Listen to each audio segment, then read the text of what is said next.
बिहार की गौरव माने जाने वाली मैथिली ठाकुर की चर्चा है कि वो चुनाव लड़ने वाली है। अभी कुछ दिन पहले मोदी जी से बेस्ट इन्फ्लुएंसर का अवार्ड मिला था, लेकिन भाजपा से इतनी इन्फ्लुएंस हो जाए कि वो अब चुनाव लड़ने आ जाएंगी। हमारे साथ अनुपम जी हैं। अनुपम जी, इसको कैसे देखते हैं आप? देखिए, जैसा कि आपने बताया ही हिमांशु की अभी कुछ दिनों पहले पिछले साल ही उनको बेस्ट इन्फ्लुएंसर्स का अवार्ड मिला था, और अभी तक आप देखिए मैथिली ठाकुर को लोग बिहार के एक प्राइड के तौर पर जानते थे। उनको यही समझा जाता था कि वो जो मतलब लोक गीत गाती हैं या जो वो गीत गाती हैं उसे हर वर्ग के लोग, हर धर्म के लोग, बिहार के हर दल को सपोर्ट करने वाले लोग सुनते थे, समझते थे। उनको आरजेडी वाले भी अपने कार्यक्रम में बुलाते थे और बीजेपी वाले भी अपने कार्यक्रम में बुलाते थे। लेकिन अब इतना तय हो गया कि आरजेडी वाले उनको अपने कार्यक्रम में नहीं बुलाएंगे।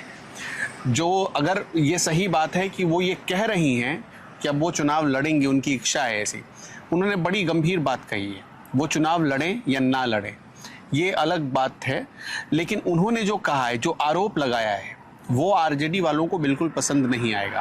आरोप क्या है, कितना गंभीर है? उन्होंने कहा कि मेरे पिताजी ने इस वजह से बिहार छोड़ दिया क्योंकि जंगल राज के दौर में, यानी लालू प्रसाद यादव के दौर में हमारे फैमिली पर अत्याचार हुआ। अब इसका क्या मतलब? ये शुद्ध रूप से पॉलिटिकल बयान है। तो क्या बीजेपी ने उनको सचमुच ऐसा इन्फ्लुएंस कर दिया? और दूसरी बात, जिस दिन ये तय हुआ कि वो चुनाव लड़ने जा रही हैं, देखिए मैथिली ठाकुर ब्राह्मण समुदाय से आती है। आपको भी पता है कि बिहार में बहुत गिने चुने ऐसे लीडर हैं जो ब्राह्मण समाज से हैं। वो, अगर मैं गलत नहीं हूँ तो दरभंगा के बेनीपट्टी की रहने वाली है। वहाँ उनका जन्म हुआ, उनकी फैमिली वहाँ रहती थी। सालों पहले 1996 के आसपास उनकी फैमिली बेनीपट्टी छोड़कर चली गई, दिल्ली शिफ्ट हो गई। उनके पिता खुद एक मतलब आप देखिए कि कई सारे संगीत के कार्यक्रमों में शिरकत करते रहे हैं, और उनके पिता की वजह से ही मैथिली ठाकुर आई सिंगिंग की लाइन में। तो ये सही बात है कि आप गए, आपको नेम फेम सब कुछ बिहार के होने की वजह से मिला। आप दिल्ली में आपकी बेटियां बहुत अच्छा करती थी, मैथिली ठाकुर खुद भी बहुत अच्छा करती थी, लेकिन जिस दिन से उनका कनेक्शन बिहार वाला आया, बिहारी टच आया उनके कनेक्शन में, देखिए उसी दिन से उनको नाम और पहचान मिलने लगी। तो उनको इस बात का कदर करना चाहिए। लेकिन वो जब ये कहती हैं कि मेरे पिताजी ने, मेरे परिवार ने इस वजह से बिहार छोड़ दिया कि जंगल राज में हमारे परिवार पर अत्याचार हुआ, तो ऐसा लगता है कि वो सचमुच इन्फ्लुएंस हो गई हैं। जिस दिन उन्होंने ऐसा बयान दिया उससे पहले करीब 2-2.5 घंटे की मीटिंग हुई थी जो बिहार के प्रदेश प्रभारी हैं विनोद तावड़े के साथ। उस मीटिंग में विनोद तावड़े मौजूद थे, मंगल पांडे मौजूद थे, नित्यानंद राय मौजूद थे।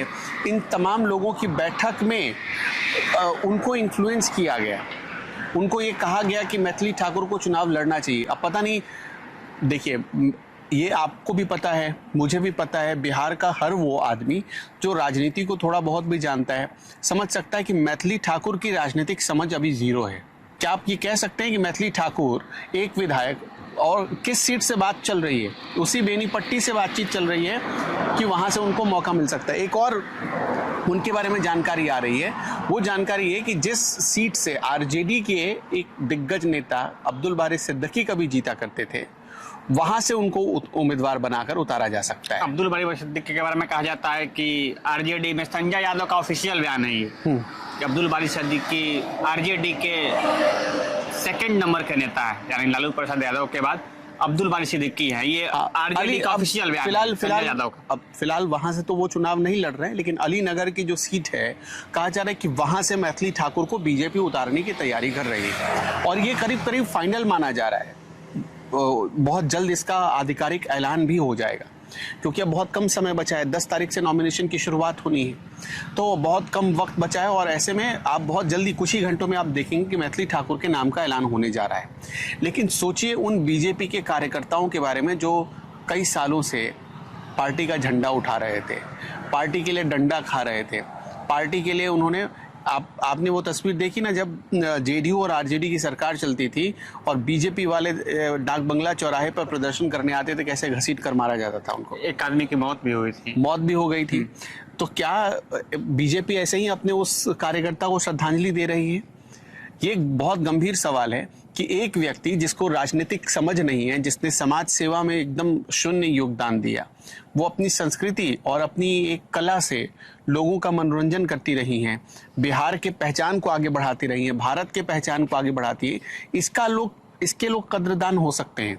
लेकिन वहां बीजेपी पर और खुद मैथिली ठाकुर पर भी सवाल उठने शुरू हो जाते हैं, जहां से तय होता है कि मैथिली ठाकुर को बीजेपी टिकट देगी, उम्मीदवार बनाएगी और लोकसभा चुनाव विधानसभा चुनाव लड़वाएगी। वहां से सवाल खड़े हो जाते हैं कि बीजेपी ने अपने कार्यकर्ताओं का सम्मान नहीं किया, बीजेपी ने अपने उन नेताओं का सम्मान नहीं किया जो उम्र में मैथिली ठाकुर से बड़े हैं। और मैथिली ठाकुर अभी तो 25 साल की उम्र पिछले 3-4 महीने पहले पूरा अब की। सोचिए, उस बेनीपट्टी में, उस अलीनगर में बीजेपी के कई दिग्गज नेता हैं, वो जाकर मैथिली ठाकुर को सलाम ठोकेंगे? क्या वो जाकर मैथिली ठाकुर जिस मंच पर बैठेंगी और जिस नेता ने बीजेपी को अपना 40 साल दे दिया, वो जाकर उस मंच पर उसी मंच पर लगी एक साइड वाली कुर्सी पर बैठेगा? और जो कह रहे हैं कि हमने बिहार छोड़ दिया है, जंगल राज की सरकार की वजह से हमने बिहार छोड़ दिया है। तो बिहार, अच्छा, अब अगर वो अब ये कहना चाहती है कि जंगल राज खत्म हो गया है, हम वापस इसलिए आना चाहते हैं, तो ये भी एक पॉलिटिकल उनका माइलेज देने वाला बयान है। अब इसे ये समझिए कि वो तो खुलकर बीजेपी का प्रचार कर रही हैं। जिस दिन उनको बेस्ट इन्फ्लुएंसर का अवार्ड देने के लिए प्रधानमंत्री नरेंद्र मोदी के मंच पर बुलाया गया, उस दिन क्या आरजेडी वालों ने उनकी तारीफ नहीं की? क्या तेजस्वी यादव ने उनके लिए ट्वीट नहीं किया था? आप खुद सोच कर देखिए, क्या उनके लिए, जो भी हो, बिहार के जितने बड़े लीडर्स थे, मुझे अच्छे से याद है, हर किसी ने उनको बधाई दी, हर किसी ने उनको बधाई दी बिहार की बेटी होने की वजह से। बिहार की, और उनके गाने, उनके गीत, उनके संगीत हर कोई शेयर करता है। आप एक बात देखिए, मैं ये कहना चाहता हूँ कि इस मामले में आरजेडी ने एक बड़ा दिल दिखाया, एक बड़प्पन दिखाया। कैसे बड़प्पन दिखाया? उसको पता है, आरजेडी को ये बात बहुत अच्छे से पता है कि बीजेपी करीब करीब तय कर चुकी है कि अलीनगर से हो सकता है उतार दे मैथिली ठाकुर को। एक शब्द किसी आरजेडी नेता को आपने सुना नहीं होगा जिसने मैथिली के खिलाफ बयान दिया हो। वो सम्मान करते हैं इस चीज़ का, क्योंकि वो बिहार की बेटी है और इसी का सम्मान करते हुए उनके खिलाफ कोई कुछ बोल नहीं रहा है। तो मैथिली ठाकुर को भी ये बात समझना चाहिए था, लेकिन अब चूंकि वो पॉलिटिक्स में आ गई हैं, तो इसकी सीमा भी बहुत कम ही दिन की है, इसकी उम्र भी बहुत कम ही दिन। हो सकता है कुछ दिन बाद, कुछ हफ्तों बाद, ये जब खुलकर चुनाव मैदान में आएंगे तब हो सकता है आरजेडी के नेता बोले। तेजस्वी यादव तक ने कुछ नहीं बोला। हाल ही में तेजस्वी से सवाल भी हुआ है, मैथिली ठाकुर को लेकर, लेकिन उन्होंने भी कुछ नहीं बोला, इस पर कोई टिप्पणी नहीं की। तो इससे पता चलता है कितना बड़ा दिल दिखाया है। हर कोई, आप भी राजनीति में जाए, कोई भी राजनीति में जा सकता है, एक ओपन प्लेटफॉर्म है। अगर किसी को पार्टी मौका देती है तो उसको भुनाना चाहिए, इसमें कोई दो राय नहीं, लेकिन अपनी कला के दम पर आप भुना रहे हैं तो कभी कभी ऐसा लगता है कि आपने अपनी कला को एक पार्टी के लिए झुका दिया है। पवन सिंह की भी तो चर्चा है, पवन सिंह को एक बार टिकट काट लिया गया, यानी, और अक्षरा सिंह भी गिरिराज सिंह से मुलाकात की है, उनके बारे में कहा जा रहा है कि इंडिया, हमारी आपकी थोड़ी देर पहले ही इस बात पर चर्चा भी हो रही थी कि बिहार में हो क्या रहा है। सारे सेलिब्रिटी चुनाव लड़ेंगे, उन कार्यकर्ताओं का क्या जो धूप, बरसात, ठंड में अपनी जान गंवाता है, अपनी पार्टी के लिए लाठी खाता है, पार्टी को फंड देने के लिए दिन रात जुटा रहता है। उन कार्यकर्ताओं का क्या, जिन्होंने अपने बच्चों की परवरिश छोड़कर, बच्चा स्कूल जा रहा है और उस वक्त वो कार्यकर्ता लगा हुआ है कि पार्टी, हमारे नेताजी आ रहे हैं तो नेताजी की रैली में भीड़ दिखनी चाहिए, वो नेता लगा हुआ है, अपने बच्चों को स्कूल भेजने की जगह वो उसमें लगा हुआ है। आपने सबके सम्मान को एक झटके में तिलांजलि दे दी। अक्षरा सिंह आती हैं, अच्छी बात है, सेलिब्रिटी आना चाहिए। पवन सिंह आते हैं, अच्छी बात है, आना चाहिए, लेकिन इनका राजनीतिक समझ तो बताइए, इनका विज़न क्या होगा, इनका विज़न क्या होगा। मैं आपसे एक उदाहरण देकर बताता हूँ। विनय बिहारी का नाम तो आप सबने सुना होगा, बहुत बड़े म्यूज़िक डायरेक्टर, कई फिल्मों की स्क्रिप्ट उन्होंने लिखी, कई गाने भी लिख चुके हैं।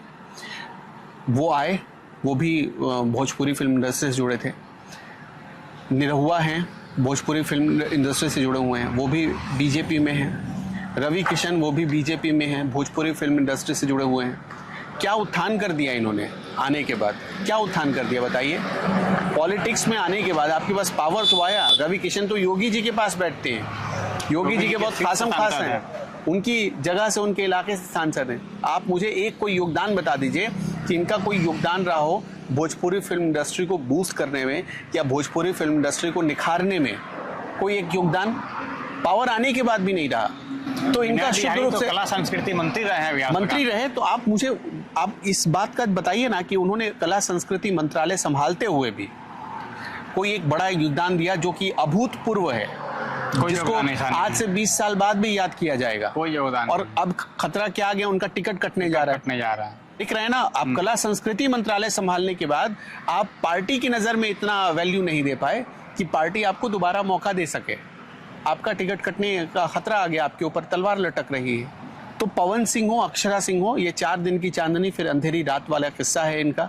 ये आएंगे राजनीति में, वैसे एक्टर एक्ट्रेसेस आते रहे हैं, आते हैं और फिर चले भी जाते हैं, जिस तेजी से आते हैं चले भी जाते हैं। अब अक्षरा सिंह आ जाती हैं या मैथिली ठाकुर आ जाती हैं या पवन सिंह आ जाते हैं। अब चर्चा है खेसारी लाल यादव अपनी पत्नी को उतारने जा रहे हैं। कौन किस पार्टी से आता है इस पर मत सोचिए, आप ये सोचिए उस कार्यकर्ता के बारे में कि उसको क्या मिला, उन पार्टियों से उसको क्या मिला। आरजेडी में, आरजेडी अगर खेसारी लाल यादव की पत्नी को, जो अभी चर्चा है कि उतारने जा रही है, अगर उतार देती है तो उस आरजेडी के कार्यकर्ता को क्या मिला जो अभी आपके वोटर अधिकार यात्रा के लिए लाठी खा रहा था। जो राहुल गांधी आए तो पता चला सुबह से लेकर शाम तक फूल लेकर माला लेकर खड़ा है कि हमारे नेताजी आएंगे तो उनको पहनाएंगे। आपने एक झटके में, जिस दिन ये टिकट का ऐलान आप अगर करेंगे तो एक झटके में उस कार्यकर्ता की सारी मेहनत पर आपने पानी फेर दिया। और वहीं पर पार्टी का कैडर कमजोर होता है और जब आप हारते हैं तो फिर आप दोष देते हैं किसको, ईवीएम को। जब आप हारते हैं तो फिर कहते हैं कि नहीं चुनाव आयोग गलत है। दोनों तरफ से ये होता है, दोनों तरफ से। और सबसे ज़्यादा आजकल ये जो एक ट्रेंड चला है कि आप बाहर से आयातित लोगों को ले आओ। अब मैं एक एग्जांपल बताता हूँ आपको। एक ऐसा लीडर बता दो जो फर्स्ट जनरेशन, मतलब फर्स्ट जनरेशन कहने का मतलब ये है कि वो शुरू से लेकर जिस दिन उसने राजनीति की शुरुआत की तब से लेकर अब तक वो भाजपाई है और वो इस वक्त बिहार को लीड कर रहा है, बिहार में भाजपा को लीड कर रहा है। कोई नहीं, कोई एक नाम बता दो। कोई एक नाम। जितने लीडर्स अभी देख रहे हैं आप जो इस वक्त भाजपा को लीड कर रहे हैं वो सब सेकंड जनरेशन लीडर हैं जो आयात किए गए हैं, दूसरी पार्टी से आए और उनके राजनीतिक अनुभव को अब बीजेपी ले रही है। बीजेपी के पास सुशील मोदी के जाने के बाद ऐसा वैक्यूम बना कि कोई फर्स्ट लीडर, मतलब फर्स्ट जनरेशन लीडर अब उसको लीड करने के लिए नहीं मिल रहा है। ये एक बड़ा गंभीर विषय है बीजेपी के सामने भी। और दूसरी बात, आरजेडी तो ऑलरेडी परिवारवाद के मुद्दे पर बहुत उलझी हुई है, घिर चुकी है बहुत गंदी तरीके से। परिवार में ही नहीं बन रही है। कायदे से पिता की विरासत सबसे पहले बड़े बेटे को जानी चाहिए। बड़ा बेटा परिवार से बदर हो चुका है, दूसरा बेटा है उसके ऊपर गंभीर आरोप है, वो खुद अपने पिता के साथ कई आपराधिक मामलों में आरोपी है। आपको क्या लगता है तेजस्वी यादव की अभी उनके खिलाफ कितने मामले चल रहे हैं, कितने केसेस चल रहे हैं? अभी नवंबर के महीने में जिस महीने में बिहार में चुनाव होना है, तेजस्वी को प्रचार करना चाहिए था, उस महीने में फिर से उनकी हेयरिंग है। तो अब इससे देखिए कि वो तो खुद फंसे हुए हैं। दोनों पार्टियों में एक समान रूप से आपको हाल नजर आता है और यही वजह है कि कैडर, कार्यकर्ता, उनका हौसला टूटता है और पार्टी हारती है, चाहे वो जो भी पार्टी हो, जिस भी सीट से हारे। थैंक यू, धन्यवाद।